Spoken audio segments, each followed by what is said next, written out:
Thanks for your patience, everybody.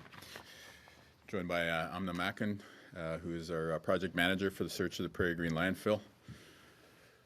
Wanted to be on site when the first load of material was moved, and while I was there, wanted to lend a hand as well too. So I appreciate everybody sitting tight for a little bit. To the people of Manitoba, when we work together, we can move mountains. And today, we began stage 4 of the search of the Prairie Green Landfill. It's a humanitarian mission to bring home the remains of Marcedes Myran and Morgan Harris. So with stage 4 underway, this means we are searching a targeted zone of landfill material in the cell of interest where we believe the remains of these two women are most likely to be. Starting at around 6 o'clock this morning, workers were on site doing the prep work. Short time later, excavation of this targeted zone began, and I can tell you that I witnessed with my own eyes at 10:01 a.m. the first truck carrying landfill material drove down this mountain that is Prairie Green and delivered that first load of landfill material into the search facility, the Quonset, as we're calling it. From there, skid steer operators spread the material out, and the search technicians, using rakes and then with their own glove-covered hands, began to work their way through the material. We found some items which indicate that we are in the right date range and time, and of course they are proceeding meticulously and preserving those items that will help us to determine that we're on a proper course here. So it's taken a lot of work to get to this point. Amna's going to have some details in terms of what this all means, but stage 3, for example, saw us move some 18,900 tons of material, landfill material, from on top of the zone of interest. That has been stored in case we need to return to the area. I can also tell you that there was asbestos in that material, and it was moved safely and without issue. The workers on site are going through a very meticulous process of donning personal protective equipment. I went through the process of getting fit tested myself, and I can tell you it's very meticulous. Then, of course, the doffing process is just as painstaking in detail. And so I'm confident that the health and safety of the workers on site is being safeguarded. Now, the pad that the search facility is stood on was constructed out of some more than 100,000 tons of material, aggregate and sand. There's a massive steel structured facility in which the waste is being spread out and where the search is taking place, and then you have basically makeshift work camp of ATCO trailers in which the searchers are taking their meals, doing their meetings, donning and doffing parts of their personal protective equipment. And so the search facility is an impressive operation, and of course our thanks go to Amna as well as Dr. Emily Holland and everyone who is working very hard on this issue. Now, the folks have been working really hard on site to get us to this stage, but I also want to tell the people of Manitoba that we are on budget when we're talking about managing this project at the government level, if you will. The most important part of this, however, to me, is the well-being and the safety of the families. 2 years ago to the day yesterday, the Harris family found out the news that launched this entire process. Yesterday, on exactly the 2-year anniversary of that, we returned to the site with both the Harris and the Myran families, and we stood with them in ceremony. And this morning, I was there with 2 family members as we watched that first blue truck of landfill material come down to the search facility. And it is an intense emotion that you feel standing on that site with those families. And I just want to say on behalf of the people of Manitoba that we are making this effort to find your loved ones, and I hope that you know that you are loved and valued, and that Morgan and Marcedes are loved and valued. and to all people in Manitoba who've watched this whole journey unfold in a very public way, I want us to say that this is a value statement about who we are as Manitobans. We are a province where if somebody goes looking, or where if somebody goes missing, we go looking. And today, as we move into stage 4, we can say with the utmost of clarity, moral clarity, I would add, that we are living up to that statement. So this is going to be a difficult stage. It could stretch on for a very long period of time. Of course, on a personal level, professional responsibility to manage expectations aside, on a personal level, I hope that this search concludes quickly with the result that the families are looking forward to. And I hope that we can then move on to helping them walk through the next stages of their healing journeys and of grieving their loved ones who were taken from them in what are some of the worst crimes that we've ever seen in the history of our province. We also know that there have been some positive signs so far in the test pilot phase. Prior to getting to the target zone, we saw that there were dates which indicated that we are talking about the right time frame here. We also saw that the consistency and the condition of the material at this level of the landfill is in a situation where we are going to be able to identify items and potentially remains as we find them. And so along the way, everything that was previously proffered as an excuse, I think, has been systematically disproven when people tried to argue against searching the landfill. We're delivering this on budget. We're delivering this with the utmost of safety for the workers. We have managed the asbestos situation without issue. We are identifying material at the level in the proper date range and in a good enough condition for us to be able to know what we're talking about here.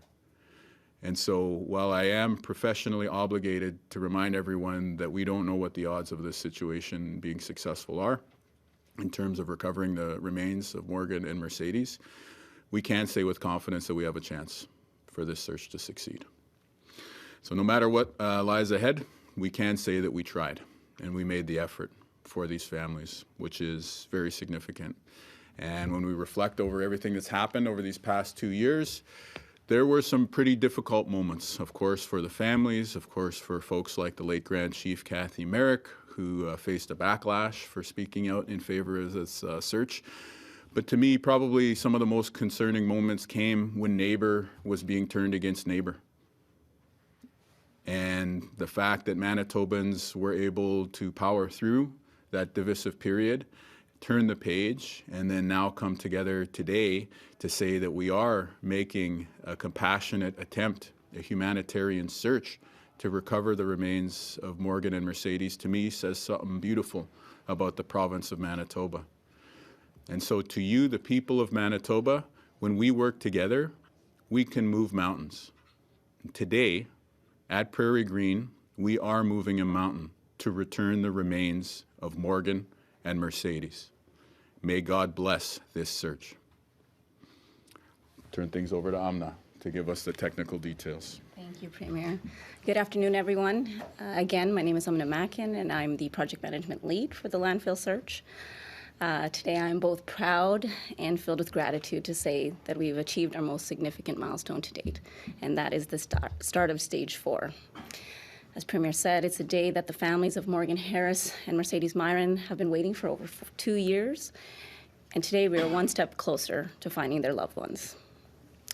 Earlier this year, we shared that we had developed a 5-staged approach for the search, and as a reminder of what those stages are, stage 1 was the initial planning, and we developed our preliminary plans, secured our budgets, and obtained our regulatory approvals to proceed.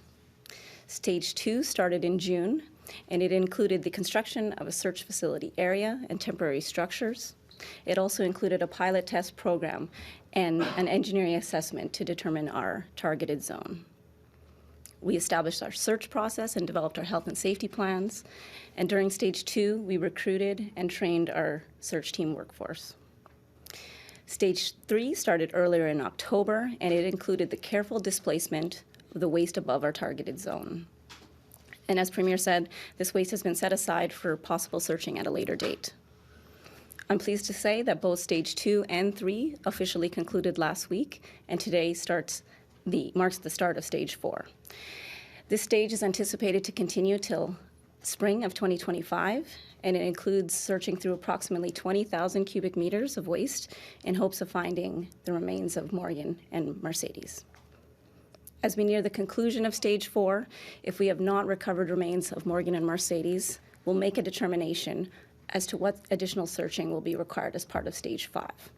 And that may include excavating deeper within the cells in the landfill or going back to some of the waste that was displaced as part of our Stage 3 operations. On screen, behind me, we can see a video of the search facility area that has been developed, including our search facility building and the trailers that will support the search. For many of us on the project team, it has been a long journey over the last several months, and to get us where we are, there's been a significant infrastructure and search planning project that has been underway.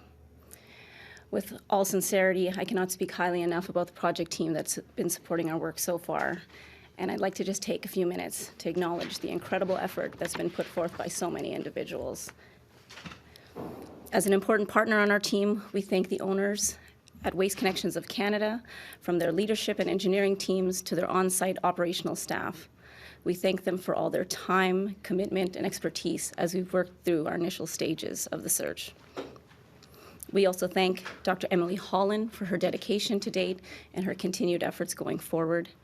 Dr. Holland has taken a leave of absence as an associate professor with the Brandon University in order to take on the role of forensic anthropologist and search director for our work. We thank the incredible team at WSP Canada who have been providing technical expertise, project management, and coordination support. And we extend our appreciation to the multiple contractors who've been providing the infrastructure that we need for the search. And that includes Earthmax Construction, Winkler Canvas, Spring Hill Lumber, Jablonski Electrical, Atco Trailers, Prairie Architects, KBL Environmental, as well as Manitoba Hydro and several other subcontractors. We'd also like to express our appreciation to Staff Sergeant Linus and the Public Safety Unit from the Saskatoon Police for taking the time to share their valuable insight from their recent successful landfill search. I would like to also personally thank my leadership team at the Executive Council office, as well as my fellow civil servants for their unwavering dedication and support. As we know, this has been a government priority, and it's been incredible to see collaboration spanning across multiple departments in government, from Indigenous and Reconciliation, who are helping to lead the file, to our technical support team with personnel from Workplace Safety and Health, Environmental Approvals Branch, Heritage Resource Branch, and Transportation and Infrastructure, to our Public Service Commission, who provided invaluable support for recruitment, mental health supports, and coordination of staff training, and so many other departments who've been providing financial, legal, and procurement support. I can say we are truly fortunate to have so many committed civil servants contributing to our work. And so as we start Stage 4, we thank all the individuals who have stepped forward to participate as part of our search team. We've assembled a diverse team with people from all walks of life, including family and community members, students with relevant experience, to seasoned and skilled anthropologists and archaeologists. Each and every search team member has been carefully selected in collaboration with the families as well as the Assembly of Manitoba Chiefs, because we knew how important it was to the families that the right individuals were selected to participate in the search. We are pleased to say that approximately half of our search team are Indigenous, and that we've also engaged the help of Indigenous companies for both skid steer and snow removal operations. Last week, comprehensive training was provided to the search team to prepare them with the knowledge and tools to protect both their physical and mental well-being through the search, and to provide them with the knowledge and information regarding the search process. And today, they start to put that training to work. As I said earlier, it's been a journey spanning over 2 years for the families of Morgan and Marcedes, from their early advocation into working with the Assembly of Manitoba Chiefs in the development of a feasibility study. to more recently their leadership and dedication as part of an oversight committee, as well as their direct involvement in the recruitment of the search team. With a family's first approach in mind, they have been with us every step of the way, and we thank them for their impactful voices and their perseverance. Earlier in June, we had the opportunity to sit down with the families privately and share our search plan with them. We shared our projected timeline of starting stage 4 at the beginning of December. And as the months progressed, they asked if we were still on track. And while we had no shortage of challenges, I'm so grateful to every individual who's contributed to delivering stage 4 on schedule and, as Premier says, on budget. And more significantly, for delivering on our commitment to the families to search the Prairie Green Landfill for their loved ones. But the coming months will not be easy, we know this, but we've assembled a team of incredible search personnel who are committed to doing the work to try and bring home Morgan and Marcedes and to give the families the closure that they're seeking. Thank you. Thank you. Okay, well, you've heard from the expert, and we're happy to entertain questions. How many people are working on the search overall? Overall, we've hired 45 search team members, and that includes search team leaders and family liaisons. In addition to that, we have Dr. Holland and her assistant.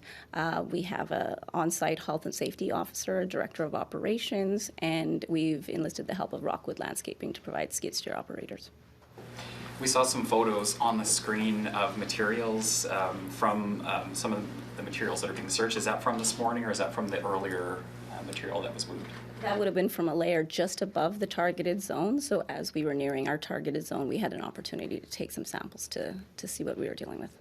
Can you talk a little bit about the actual process of going through the material? Is it table height? Is the Quonset heated? Like what sort of working conditions and practices there? Sure. And we described this a little bit in detail in October when we were on site. But so the search facility building is 130 feet wide by 200 feet long.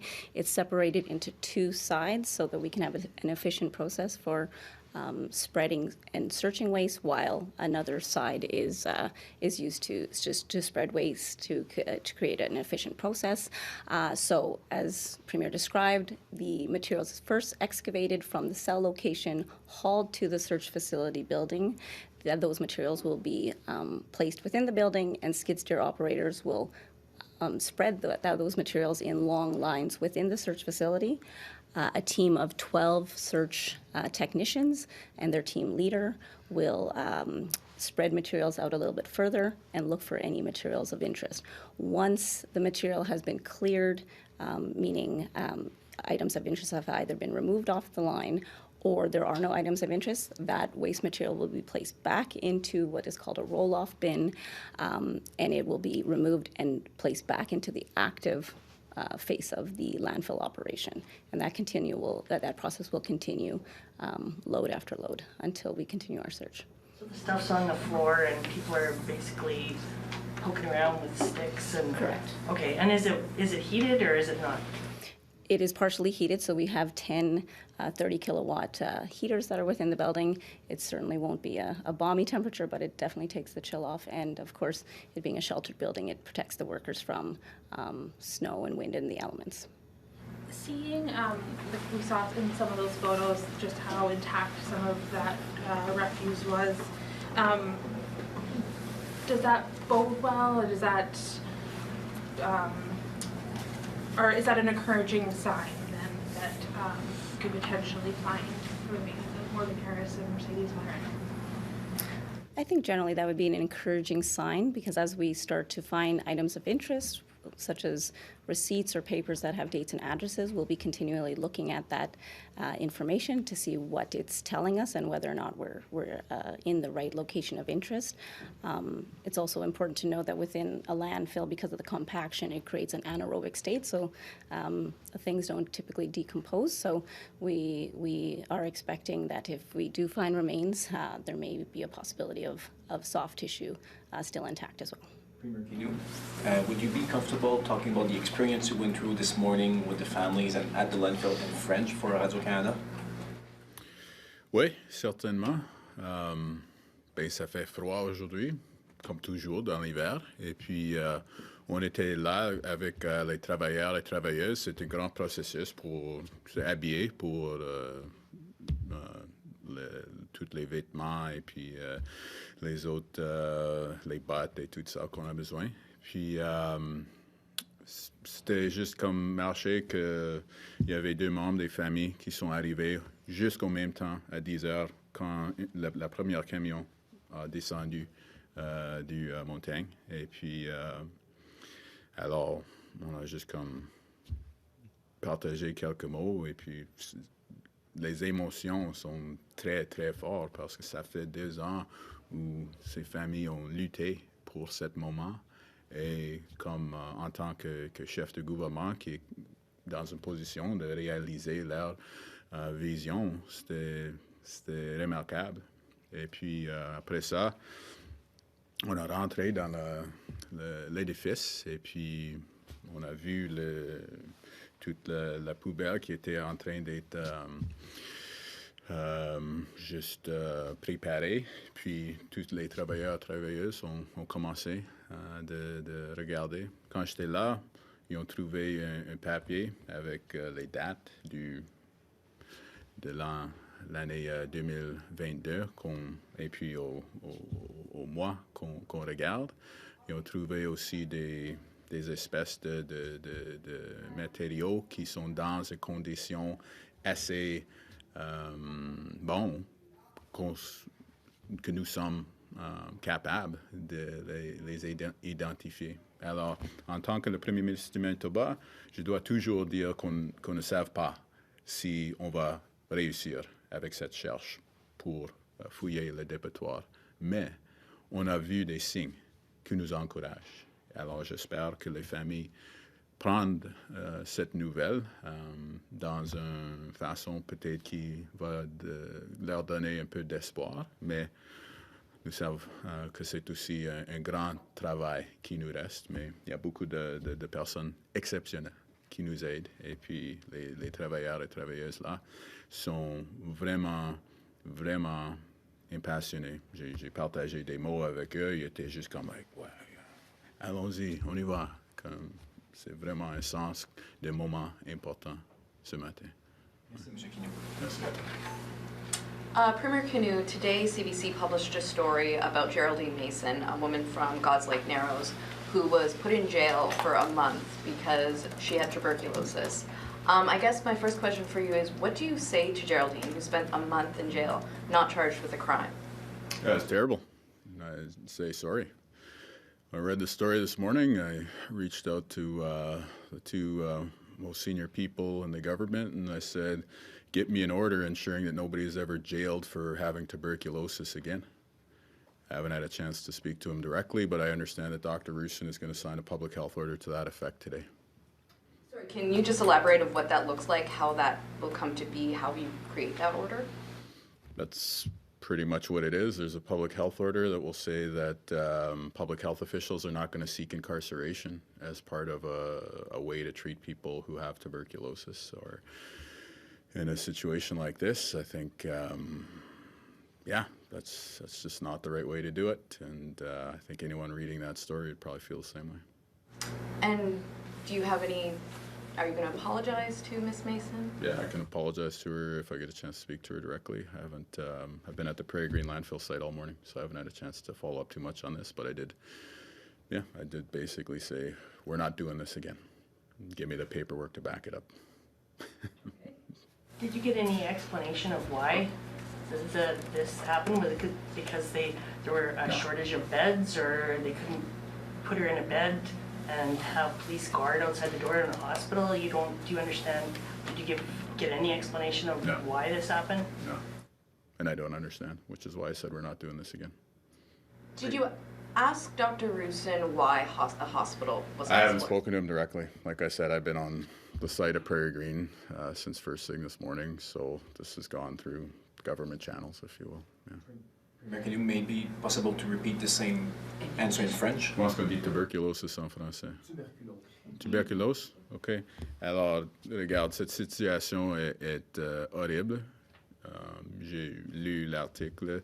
Et puis, j'ai juste engagé avec les deux postes les plus hauts dans le gouvernement et dit, regarde, on ne ferait ça plus encore. Donne-moi un papier qui dise que aucune personne va être arrêtée par les polices à cause qu'ils ont la tuberculose.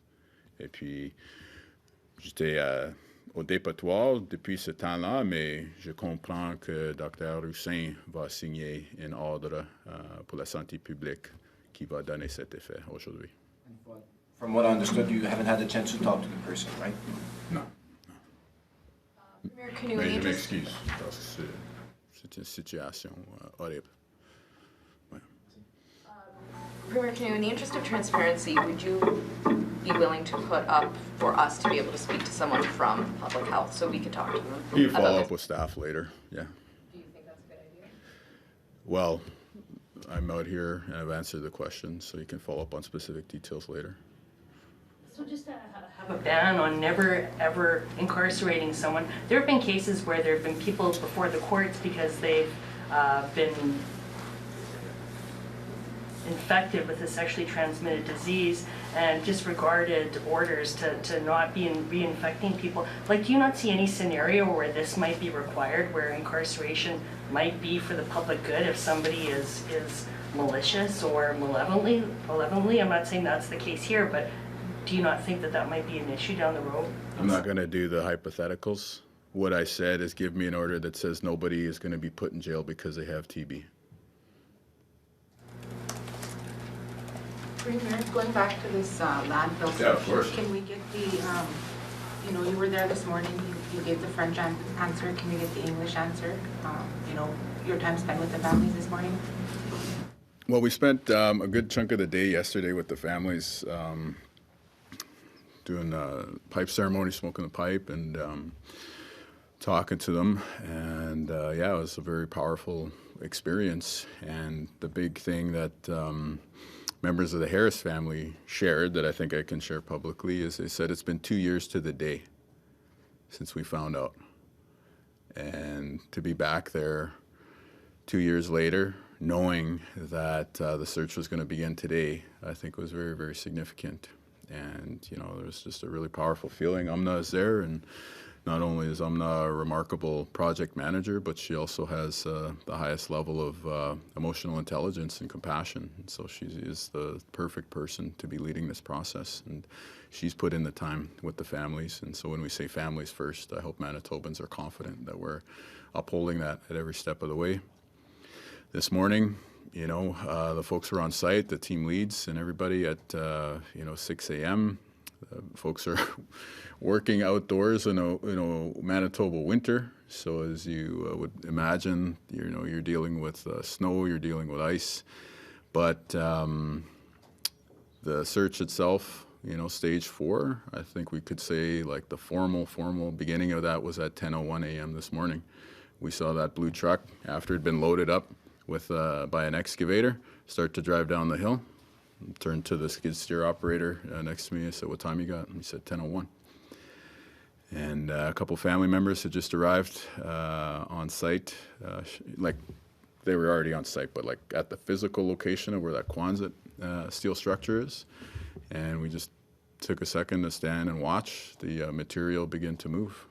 And I think they are obviously super eloquent, powerful speakers who will talk about it from their own perspective. But to be there after 2 years of this fight that they've been undertaking just for the basic dignity of their relative was very, very powerful. It was very emotional. Like you see that truck start to move, like it just feels like, like a powerful moment. And then went inside the Quonset hut. Like when we're talking about the personal protective equipment, picture like COVID ICU combined with the steel toes, high vis, and hard hat of a construction site. That's what you look like. I was wearing that. Everyone around is wearing that, right? And so we're kind of like, hand gesturing and shouting and, communicating that way. But, I think everything just kind of calmed down once that truck starts to pull into the building. Everybody's like just there with a rake in hand, looking to get started. The dump truck drops off that first load of material. Skid steer operators start to separate it and lay it out in the process that Amna described. And then once they clear that area, then the search technicians move forward with the rakes. It's difficult work, you know. I got a ton of respect for the people who are doing this. You're pushing mud with a rake, and then you're going in with your hands to identify receipts or dairy products, things with expiry dates. You're keeping an eye out for important materials. I would say that today being the first day, there's also a learning process going underway too, where the team leads are kind of reminding people of here's what we're looking for, here are important things to keep an eye out for. And I wasn't there for very long, but I can tell you that while I was there was a seniors newspaper that was found that is shortly after the date range that we're looking for here. And there's material, including organic material, that is in a condition where it is easily identifiable. And so the workers who are out there, they are searching through material from a landfill. So there's diapers and food and mud and all sorts of stuff, but they are completely protected, thick rubber gloves, respirators, and they're impassioned people. When we're in the trailer beforehand, it was there was clapping and people are getting hyped up in the moment. It's it's a real team vibe. And of course there's all the safety briefings. It's like a construction site, right? You get the safety briefing at the start, and then everybody does the stretches and starts to get warmed up, and then the job starts and you get to work, and it's hard work. And when I left, they were still working, and they were going to keep working until they cleared that whole area. So the first load of waste came in on the south side of that barrier. Many of you were there several weeks ago. First load came in on the south side. From what I understand, I think they were going to search that entire side before they took their lunch break. So that's hard work, right? And so I really, really want to thank those folks who are doing this very intensive manual and emotional labor. And when you think about all the contractors and subcontractors that Amna shouted out, there's a lot of hard hats and a lot of blue-collar people who've been doing a lot of heavy lifting to get us to this point. And when we think about Manitobans from all walks of life, and you have pretty much, people from every corner of Manitoba represented in the workforce and in the subcontractors, and they're all coming together to do this thing and to show these families that we care about their loved one and we care about them. It really means a lot. So as the Premier of Manitoba, I have to keep reminding everyone we don't know if this thing is going to succeed, but I pray to God that it will, because what it has taken for us to fight through the negativity and get to this point just to do something very, very basic in terms of human decency, it's been a lot. And the manual search is here, and I hope a rematriation of the remains of Morgan and Marcedes is in our future. I'm just wondering, in terms of the first truckload coming down to 10, is there a goal of how many truckloads you want to get done a day, or a certain amount of landfill you want to search through per day? Yeah, at this time, we've estimated a low productivity of searching one bin per hour, but we expect to be able to increase that productivity as we smooth out the process. So we're hoping to be able to do at least 2 bins an hour eventually. But you mentioned speaking with police in Saskatoon about their successful landfill search. Can you go into any more details about what those conversations look like? Sure. Yeah, and once again, we'd like to thank them for taking the time. Certainly it was encouraging to speak with them and learn from some of their experiences. In many ways, it firmed up some of the plans that we already had in place, and they shared a number of pieces of advice. I think the first and foremost, their biggest piece of advice is how important it is to have a dedicated and committed team. With ours being a humanitarian search and people raising their hand to participate, I spent last week, training week, with all the personnel, and I can tell you firsthand, they are all committed and want to be here for the right reasons. So that we've got that checked off. They also told us to be patient and to learn that it's an iterative process and to be open to changing your process to find efficiencies as you move on, as they did. They encouraged us to follow the evidence and to listen to what the material is telling us, and that's what we intend to do. And so we'll be using GPS tracking, GIS mapping and tracking of information for any items of interest that may have an address that we might be able to use to determine additional information to let us know that we're in the right area. So things like that. And then other pieces that supported certain aspects of the search, like it's best to use a flat surface to search on, for instance. They only had one skid steer operating to spread their waste, and they advised that if they could do it over, they would have at least two, and that's what our operation plans for. So learning from things like that. So it was a great conversation. We had ongoing conversations with them, and again, we thank them for that knowledge.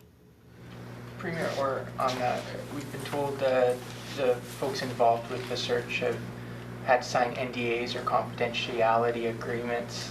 Can you speak to why that's needed? Well, at the end of the day, these folks are public servants, right? Like the government of Manitoba is their employer.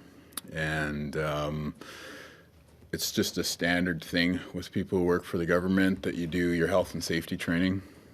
You have to do an oath and, promise confidentiality, and you do respect in the workplace. So this is just standard fare for anybody who works in the public service. You mentioned asbestos was encountered, but it wasn't an issue. Can you just tell us what's being done with the asbestos that searchers do find? Well, the asbestos I'm talking about was on the top layer, if you will, that we moved as part of stage 3 in order to get to stage 4, and it was relocated to a different part of the Prairie Green Landfill, and that was done without issue. So for all the planning and meticulous preparation to get ready to deal with asbestos, I would say that the first encounter with it has shown that we can manage that safely. I don't know if there's more you want to add to that. But.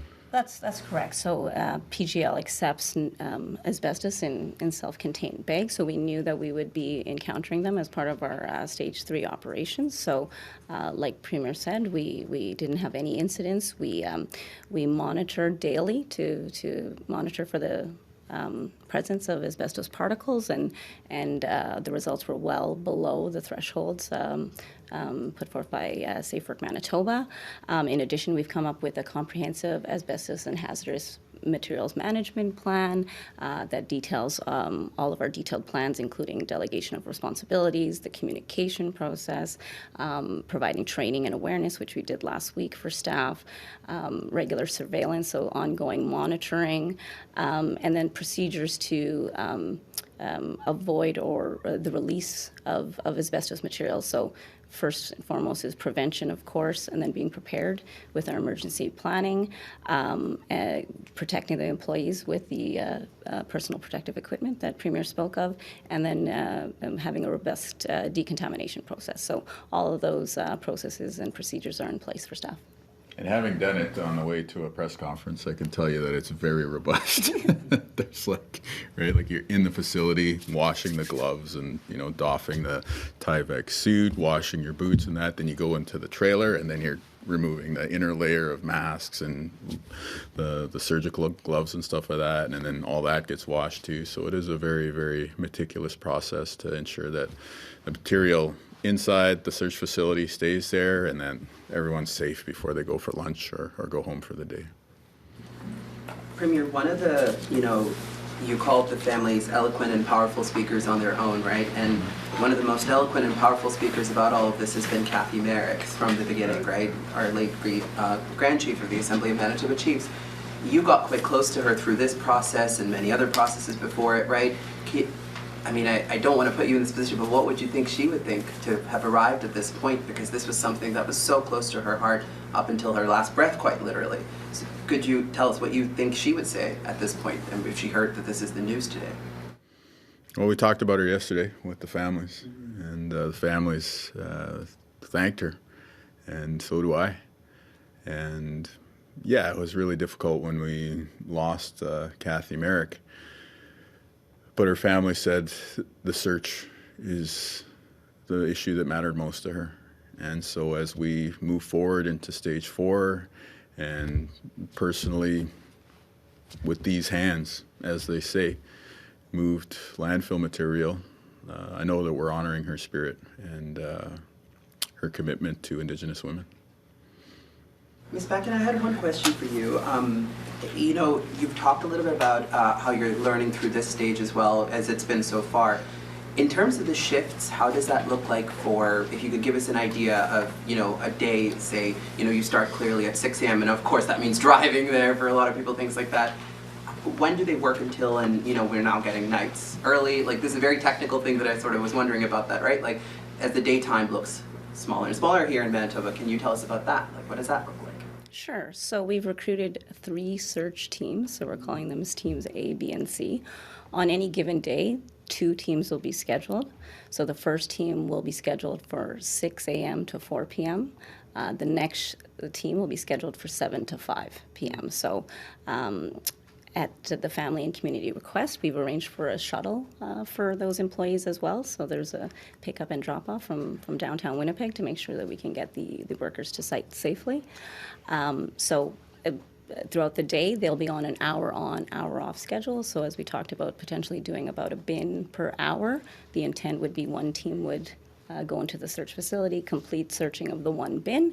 They do go through their decontamination robust process, and then the other team would come in. So it would go on and on like that throughout the day until operation cease at 5 p.m. And last when I was there at the site with you all, I mean, obviously this facility wasn't done yet, right? And many others like it were still being in the process, and they're done quite quickly since then. The healing site wasn't furnished from what I had, what you told us. Can you tell us a little bit about that? What's going on at the healing site a bit now? Sure. Well, we've been working with the families, and so we're making a couple modifications just to give them the privacy that they're requesting during this difficult time. So those modifications are underway, and we're going to get them into the space as soon as we can. Okay, do we have any Another topic? Premier, can you talk a little bit about Justin Trudeau's trip to Mar-a-Lago? Was it a good idea? Have you contacted Doug Burgum yet? Are you planning to meet with him? I think yes to everything you asked there. I think the trip to Mar-a-Lago is important. You'll know that our U.S. trade advisor is fond of saying relate before you negotiate. And so I think sitting down to break bread is a good idea. I spoke to folks from the federal delegation Friday evening, Saturday via text, and so we're definitely reaching out also to our state level representatives. And I would say with the announcement of not only Doug Burgum, but also the Department of Homeland Security choice as well, you have a few people in the Trump administration who know where Manitoba is on a map. And so it's going to be important for us to follow up and just make that case. I can tell you that we're hard at work on ensuring that Manitoba's voice is heard in the U.S., and that's part of how we can ensure that this Team Canada approach is successful. You know, the federal government is obviously in their lane, and all of us as premiers and provincial governments and territorial governments too are working our paths in to the U.S. as well. We got to keep the strong economy. We got to keep good jobs, and we'll have some more information to share at the State of the Province tomorrow as well. And what about the fiscal update? Are we expecting a second quarter update tomorrow? I don't know about the exact date. Yeah, the second quarter update is in the works, yeah. And so have you connected with Doug Burgum yet, or you're trying to connect with Doug Burgum? So. We're reaching out to like everybody right now, so yeah. And if, you know, you've been calling for Canada to meet its NATO spending targets, yeah. What if the amount of federal transfers was reduced to Manitoba in order to help meet that target? Would you be okay with that? No, because we need stability here at the provincial level. We know that the federal government has the ability to meet the NATO 2% defense commitment, and so they should do that. We should be investing in the Canadian Armed Forces and the military at any time, but at a time when that helps to strengthen the basis of our trade relationship with our most important trading partner and helps us protect jobs, and I think it's even more incumbent that we see that happen. Okay. Just a couple quick clarifications on the search. Is it 7 days a week? 6 days a week. 6 days a week. And you said that they decontaminate every hour? Like one team searches for an hour, they decontaminate, the other team searches? Correct. And then they go back? Yes. Okay. Why? So in developing the search process with Dr. Emily Holland, we're leaning on her expertise from her experience in the Picton search, as well as our conversation with Saskatoon Police. They were actually more on a 20 minutes on, 20 minutes off type of schedule. So it's a grueling process and it's manual labor. So it's to give them the break that they'll need between shifts. And they need to go through the whole decontamination process every time they leave that part of the facility? Correct. So, okay. Correct. Okay. Thank you. Thank you.